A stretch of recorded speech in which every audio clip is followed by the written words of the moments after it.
Danny, we know you're a bit of a Twitter fan. What's your handle? Is that the right? I'm new to this. Is handle the right word? Is it name? Or? Handle? Yeah. What's your? Oh, my Twitter name. Yeah, your Twitter name. Just Danny Cipriani 87. Danny Cipriani 87. We put it out there. We wanted questions. We've got some good ones. Let's see how you handle these. Daniel, your namesake, says, "Who's the best 9 you've ever played?" Best 9 I've played with. I've been lucky to play with a lot of good 9s. Owen Redding is up there. Dwayne Peel's up there. Nick Phibbs. Yeah. Who's the best? The best. Come on. Obviously, I'm playing with Peely, so I'm going to have to say Peelo. Yeah. Okay. Best 12 on the other side. Best 12. There was a period when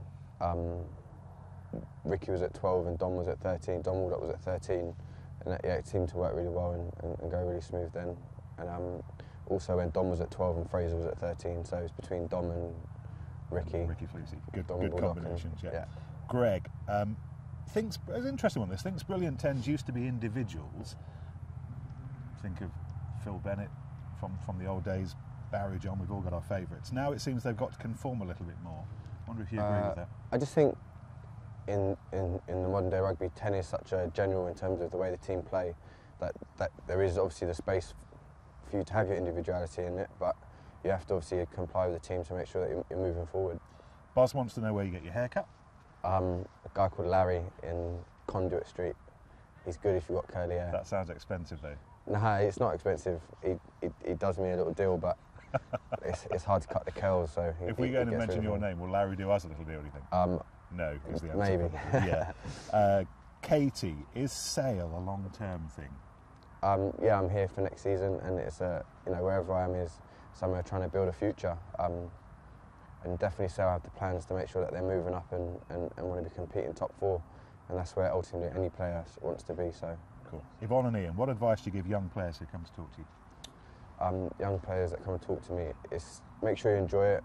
Make sure you're working hard and you've got a good stable of coaches around you. But something that I did when I was younger was, watch your idols or watch people that you respect when you're on TV. Watch what they do and try and sort of replicate or understand why they're doing what they're doing, and I guess tweet them questions and try and find out if they can give you answers. Danny Cipriani 87. Yeah. Lots of questions along this line. Paul, Terry, Richard want to know if you think England will ever have the nerve to pick you again. Is it a leap of faith picking you again? I don't think it's about having the nerve. I think Stuart Lancaster's proven he'll pick anyone on form and who's doing well. So I think it's more down to me to be playing well. I wouldn't say it's a nerve thing because I've been there and enjoyed it. Khan Rugby Tots, how much is answering your critics a driving factor? It's not like at the forefront of my mind. It's just when you do play well and things go well, you do have a little smug smile to yourself to think. 2 fingers in your mind at least. Now say something. Yeah, okay.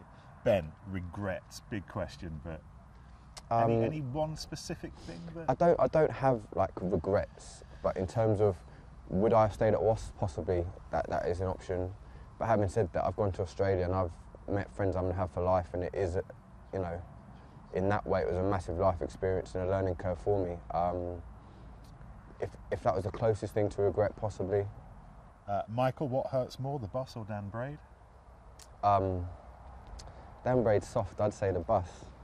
No, I'm joking, Brady, definitely, Dan Braid. And finally, this from James Haskell in London.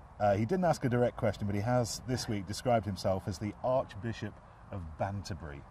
Who would you put up against him as a contender to be the Archbishop of Banterbury? James is funny, but he's like a machine gun, right? So he just sprays a lot and hope one hits.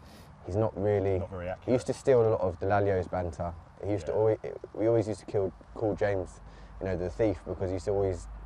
Lowell would come out of a line, and then a couple of weeks later James would say it. It'd be like, where'd you get that from, James? So he'll enjoy that one, so let him know.